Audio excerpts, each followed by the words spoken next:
everyone!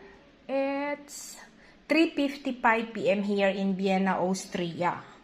So in the Philippines, it's getting 11.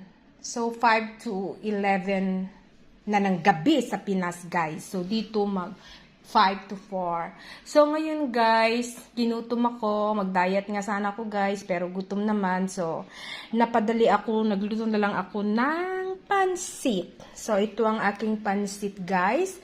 Ang hinalo ko dito, guys, is beef.